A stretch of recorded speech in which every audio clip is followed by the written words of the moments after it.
반갑습니다. 이보다 조금 더 알 뿐입니다. 축의 재료역학적 설계에 대해 알아보도록 하겠습니다.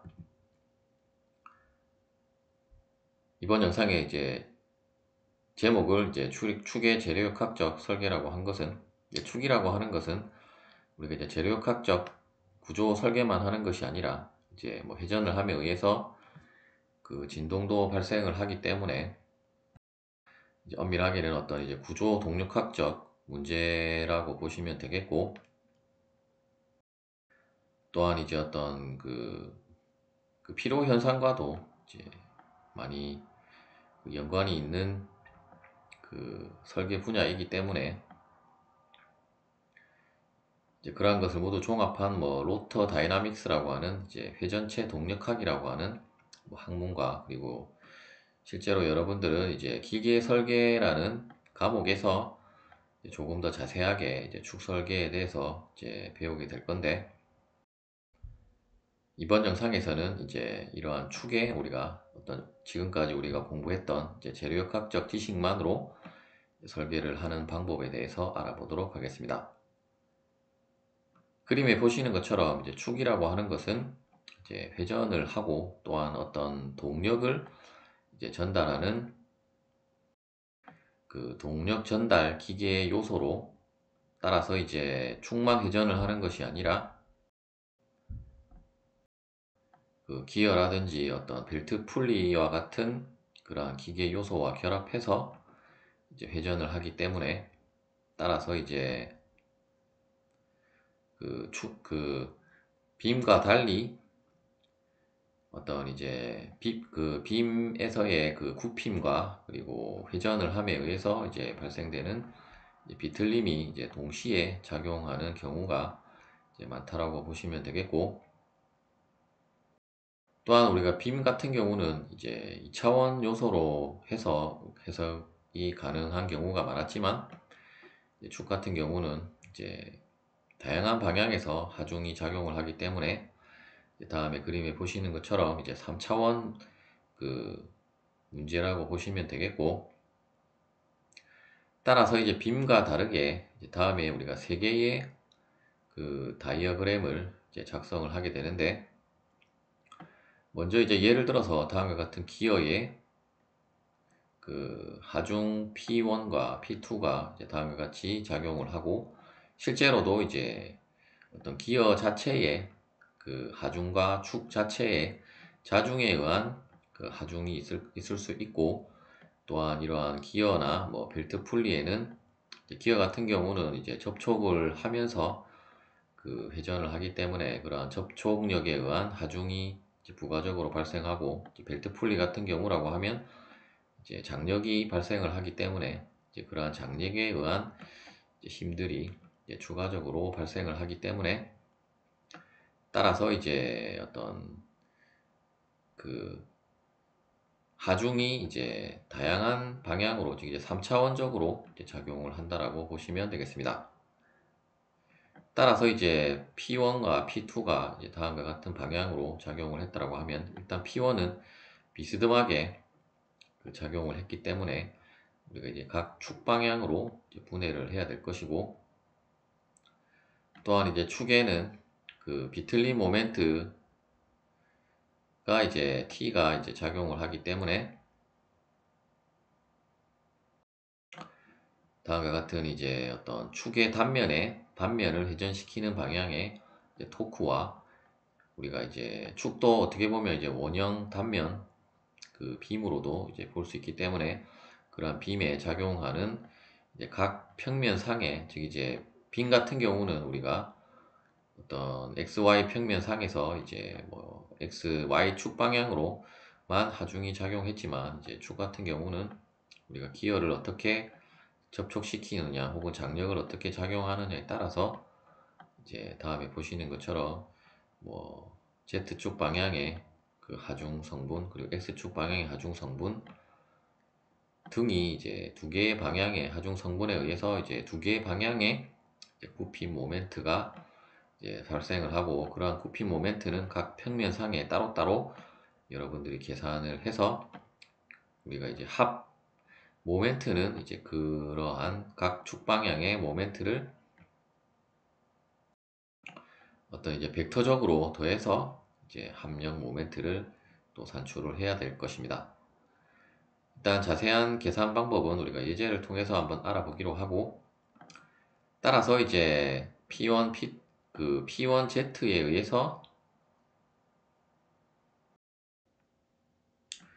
혹은 이제 P2에 의해서 다음과 같은 YZ 플레인 상에 이제 YZ 평면 상에 이제 모멘트 MX가 있을 수 있고, 또한 이제 P1X에 의해서 이제 XY 플레인 상에 MZ, 그리고 이제 그 Y 축선 상에 그 모멘트는 우리가 이제 토크라고 해서, 비틀림 모멘트 토크라고 해서 이제 다음과 같은 그 토크 다이아그램의 세 개의 그 다이아그램을 여러분들이 작성을 한다라고 보시면 되겠습니다. 우리가 이제 축 설계라고 하는 것은 결국 이제 축의 어떤 디멘전, 즉 이제 축의 크기를 이제 결정을 해야 될 것이고, 그러나 이제 축의 크기를 이제 결정하는 데 있어서 이제 가장 많은 설계를 하는 부분은 이러한 축의 단면에 대한 이제 축 지름을 이제 설계를 하는 문제가 되게 될 것입니다. 이제 축의 길이 부분은 그 이제 어떤 뭐 처짐을 우리가 고려를 해야 되기 때문에, 일단 우리가 아직까지는 이제 처짐을 공부를 하지 않았기 때문에 이제 처짐 부분은 이제 넘어가기는 하지만, 일단 처짐에 대한 것도 우리가 어떤 그 회전 속도에 있어서 이제 위험 속도를 구할 때 활용되는 부분이기 때문에, 이제 그 부분은 여러분들이 이제 재료학에서는 다루지는 않고 기계 설계에서 여러분들이 공부를 한다라고 보시면 되겠고, 일단 이제 축에 있어서 우리가 이제 앞서 설명드렸던 대로 이제 구피 모멘트 M과 토크 T가 동시에 발생을 하고, 이제 구피 모멘트에 의해서는 우리가 이제 재료학은 이제 응력과 변형률을 다루는 학문이기 때문에 주로 이제 축 설계에 있어서는 이제 응력에 대해서 고찰을 한다라고 보시면 되겠고, 물론 이제 처짐은 이제 변형률에 해당되는 부분이 되게 될 것이고, 먼저 이제 우리가 응력을 통해서는 그 이제 축 지름을 이제 결정할 수 있는 그 부분이라고 보시면 되겠고, 특히 이제 어떤 축의 이제 강도와 이제 연관된 개념이 이제 응력이라고 보시면 되겠고, 즉 이제 외력에 의해서 이제 얼마만큼 그 파손이 되지 않고 이제 우리가 오랫동안 사용할 수 있냐를 결정하는 부분이라고 보시면 되겠습니다. 굽힘에 대한 것은 뭐 이제 플렉처 포뮬라에 해당되는 이제 굽힘 응력 공식이 되게 될 것이고,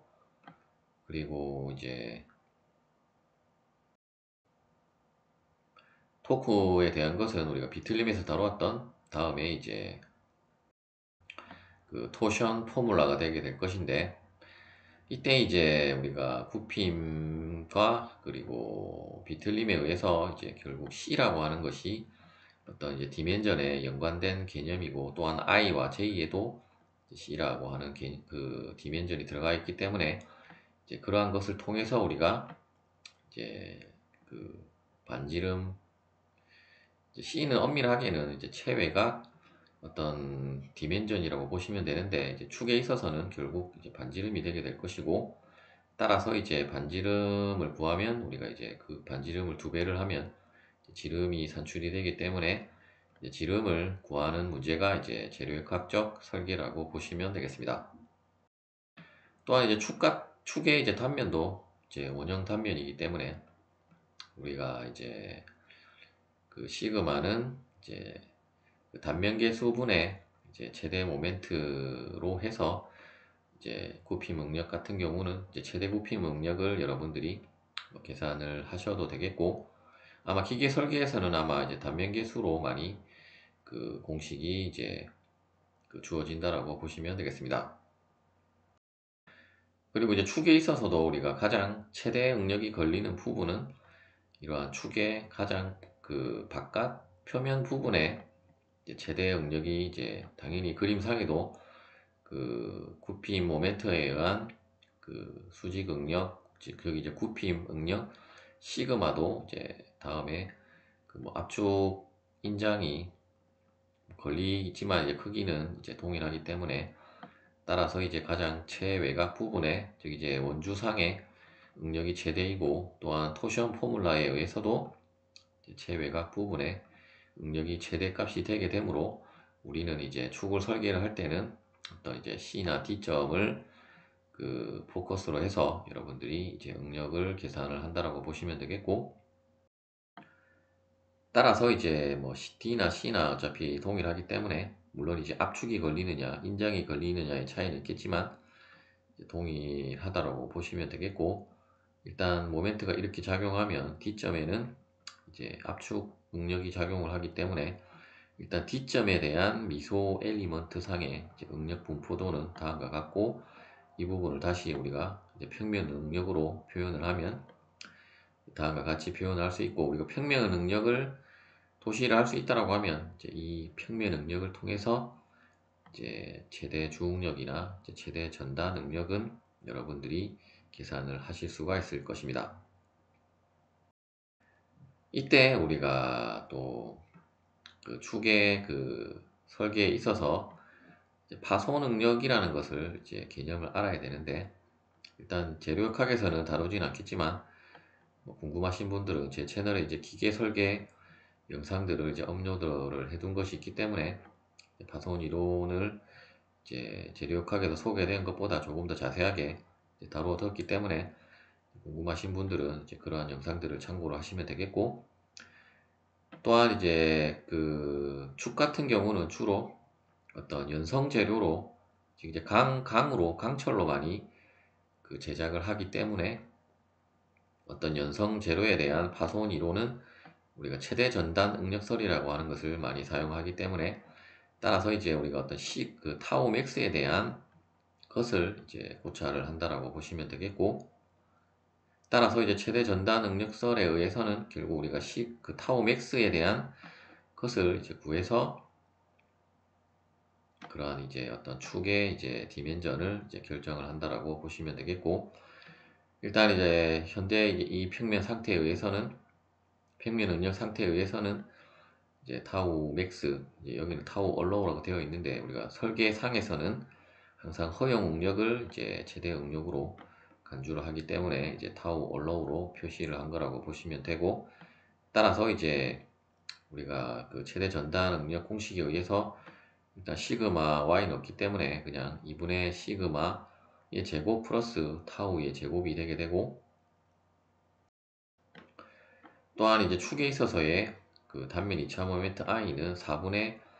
c라고 되어 있지만 그냥 4분의 파이 r 4승으로 여러분들이 암기를 하시는 게 더 좋겠고, 이제 단면 극단면 이차 모멘트 j는 이제 2분의 파이 r 그 4제곱이기 때문에 그 값을 이제 i와 j에 대입을 하면 결국 이제 타우 얼로우는 이제 파이 c 세제곱분의 2 곱하기 이제 m 제곱 플러스 t 제곱이라고 하는 식으로 그 이제 계산이 되게 되고, 따라서 이제 이 식에서 우리가 이제 c에 대해서 식을 정리를 하면 다음과 같이 이제 정리가 되게 되고, 이때 이제 루트 m 제곱 플러스 t 제곱을 그 이퀴벌런트 트위스팅 모멘트라고 해서 뭐 우리말로 하면 그 상당 비틀림 모멘트 혹은 이제 등가 비틀림 모멘트로 간단하게 그냥 뭐 T2로 이제 표시를 할 수도 있겠습니다. 예제를 풀어보도록 하겠습니다. 그림과 같이 어떤 이제 두 개의 풀리가 이제 축에 결합이 되어져 있고, 이제 각각의 이제 뭐 그 긴장 측 장력과 이완 측 장력의 값들이 이제 표현이 되어 있고, 그리고 이제 베어링은 이제 전월 베어링이기 때문에 따라서 이제 전월 베어링에 있어서는 우리가 반력을 다음과 같이 여러분들이 이제 도시를 한다라고 보시면 되겠고, 일단 이 부분을 여러분들이 이제 두 번째 이제 오른쪽 그림에 보시는 것처럼 자유물체도로 이제 표현을 하지 못하면 일단 계산이 안 되기 때문에 첫 번째 해야 될 것은 다음과 같은 이제 자유물체도로 이제 표현을 해서 이제 각각의 부분에 대한 비틀림 모멘트 값이라든지 반력에 대한 값들을 이제 계산을 하는 것이 이제 첫 번째 여러분들이 해야 될 일이고, 그리고 이제 문제는 이제 허용 전단 능력이 500이 아니고 50메가파스칼일 때 그 최대 전단 응력설에 의한 이제 최소 축지름을 설계하라는 문제가 되겠습니다. 먼저 이제 그 전월 베어링에 대한 반력을 표시를 하고, 이제 여러분들이 뭐 반력을 계산하는 것은 뭐 크게 어려운 것은 아닐 것 같고, 그리고 이제 현재 이제 그 벨트에 작용하는 하중도 그냥 아랫 방향으로만 작용을 하고 있기 때문에 다 이제 이 경우는 그 Z축의 아랫 방향으로 550과 400을 더하면 아랫 방향으로 950N이 C점에 작용하게 될 것이고, 뭐 B점과 A점은 이제 반력이기 때문에 여러분들이 반력을 구하시면 되겠고, 이제 D점은 X축의 이제 마이너스 방향으로 이제 500N만큼 작용을 한다라고 보시면 되겠고, 토크 같은 경우는 현재 이제 여러분들이 C점의 그 이 풀리의 중심점을 기준으로 해서 반지름이 주어져 있기 때문에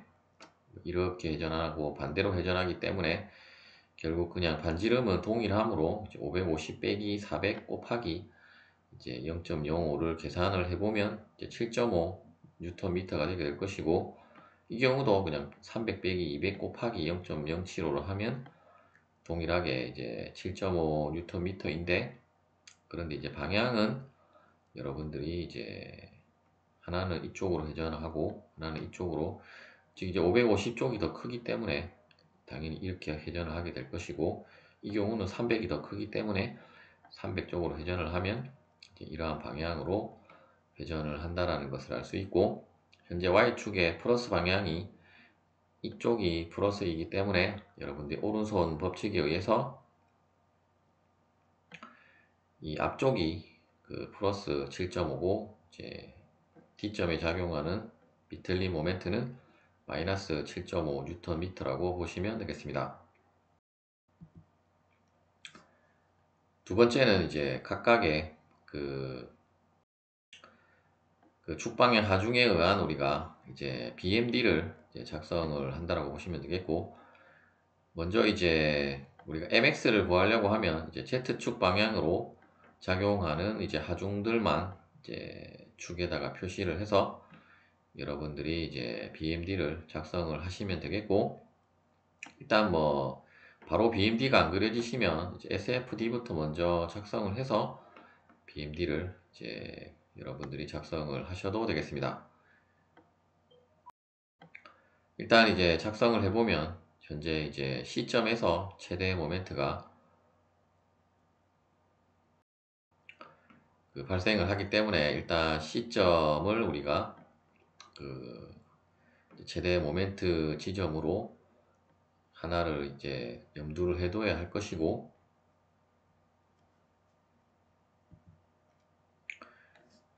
MZ에 대한 것으로 이제 MZ에 대한 것은 결국 이제 X축 방향의 하중에 의한 그 모멘트라고 보시면 되겠고, 따라서 이제 굽힌 모멘트 선도는 이제 다음과 같이 작성이 되게 되는데, 일단 B점에서 이제 최대값이 나왔기 때문에 우리가 일단 B점도 이제 염두를 해서 일단 C점과 B점에서 어떤 이제 또 그 등가 모멘트를 이제 계산을 해야 되는데, 결국 이제 등가 모멘트라고 하는 것은 결국 이제 등가라고 하기보다는 이제 한 모멘트를 계산을 한다라고 보시면 되겠고, 결국 한 모멘트라고 하는 것은 이제 만일에 C점이라고 하면 C점에서 이제 MZ에 의한 이 값과 그리고 C점에서의 MX에 대한 값을 우리가 벡터적으로 합한다라고 하는 것은 결국 그 값을 구하는 것은 이제 MX의 제곱 플러스 MZ의 제곱을 해서 이제 더해서 이제 루트를 취한 값이 결국 이제 전체 그 C점에서의 이제 한 모멘트의 크기라고 보시면 되겠습니다. B점도 이제 동일한 방법으로 결국 이제 한 모멘트의 크기가 이제 가장 큰 위치를 우리가 정한다라고 이제 보시면 되겠습니다. 마지막으로 이제 토크 다이어그램은 이제 이 두 개밖에 없었고, 이제 일단 이 다이어그램은 이제 우리가 Y를 이쪽에서 출발한 것이 아니라 반대로 출발을 해서 그린 것 같고, 따라서 이제 마이너스 7.5 뉴턴 미터로 내려갔다가 플러스 7.5로 올라가기 때문에 다음과 같은 토크 다이어그램이 작성이 되어진다라고 보시면 되겠고, 일단 여러분들이 부호가 헷갈린다라고 하시면 이제 만일에 일단 플러스 Y 방향은 이 방향이 맞고, 이제 여러분들이 우리가 축하중을 다룰 때 각각의 부분을 잘라서 이제 계산을 했던 것과 마찬가지로 일단 이 부분을 여기까지 자르고 이제 이쪽 방향을 이제 플러스라고 하면 이렇게 회전하는 것이 플러스인데, 일단 이 부분에는 아무 토크도 발생을 하지 않기 때문에 그냥 0이고, 이 지점에까지는 0이다가 이제 이 지점을 약간이라도 이제 넘어간 부분부터 이제 어떻게 보면 이 토크는 이 외력 토크에 의한 것이 아니라 이 안에 내력 토크를 나타낸 것이기 때문에, 날아서 넘어가면 이것이 플러스이기 때문에 이제 반대 방향에 이제 마이너스 토크가 이제 작용을 해야, 즉 이제 내력 토크가 이제 작용을 해야 평형 방정식이 이제 성립을 하기 때문에, 따라서 이제 아랫 방향으로, 즉 이제 그 외력 토크가 이제 플러스이면 이제 내력 토크는 마이너스로 나온다라고 보시면 되겠고, 반대로 내력 토크가 마이너스면 이제 외력 토크가 마이너스면 내력 토크는 플러스가 된다라고 보시면, 그런 식으로 이제 선도를 작성을 하시면 되겠습니다. 따라서 이제 우리가 앞서 구한 다이어그램을 이제 토대로 먼저 C점에 모멘트를 이제 한 모멘트를 한번 계산을 해보면 124.5 뉴턴미터이고, 그리고 B점에 대한 것은 75 뉴턴미터이기 때문에, 따라서 이제 C점에서의 어떤 구피 능력이 이제 최대값이 나온다라는 것을 알 수 있고, 토크는 뭐 계속 하나의 값으로 이제 B점이나 C점이나 같았기 때문에 그냥 T는 비틀림 토크는 그냥 우리가 따로따로 이제 계산할 필요 없이 그냥 7.5 뉴턴 미터로 이제 계산을 하시면 되겠고, 따라서 이제 최대 전달 능력설에 의해서 구하라고 했기 때문에, 이제 우리가 앞서 살펴보았던 이제 C는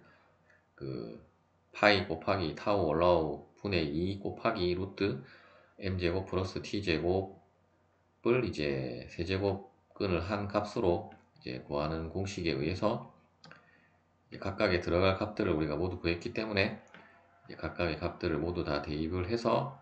계산을 해보면 0.0117m이고, 이제 0.0117m로 이제 표기를 하기보다는 우리가 이제 축에 있어서는 밀리미터 단위로 많이 사용을 하기 때문에, 가능하면 이제 11.7mm로 표현을 하는 것이 더 좋다라고 보시면 되겠고, 따라서 그 값을 이제 2배를 한 것이 지름 D이므로 계산을 해보면 이제 23.3mm가 되겠습니다. 그런데 이제 117을 2배 하면 이제 234가 나와야 되는데, 아마도 이제 이 값도 7이 이제 반올림된 값이라서 아마 이제 원래 실제 계산된 값을 이제 곱하기 2를 해서 D를 계산을 해보시면 아마 이제 23.3mm로 계산이 되게 될 것입니다. 그리고 이제 비틀림 모멘트 T도 만일에 C와 B의 값이 다르게 나온다라고 하면 그 중에 이제 계산한 값의 큰 값을 이제 이 공식에다가 대입을 하시면 되겠습니다. 다시 이제 그렇게 하면 안 되고, 일단 이 자체가 하나의 비틀림, 즉 이제 등가 비틀림 모멘트 T이기 때문에, 따라서 C에서의 이 값을 구하고 B에서의 이 값을 구해서 이제 가장 큰 값을 이제 뭐 D점도 있을 거니까 이제 D점까지 계산을 해서 이제 가장 큰 값을 여러분들이 이제 그 상당 비틀림 모멘트 혹은 등가 비틀림 모멘트로 계산을 해서 이제 대입을 해서 이제 C 값을 계산을 하시면 되겠습니다. 시청해 주셔서 감사합니다.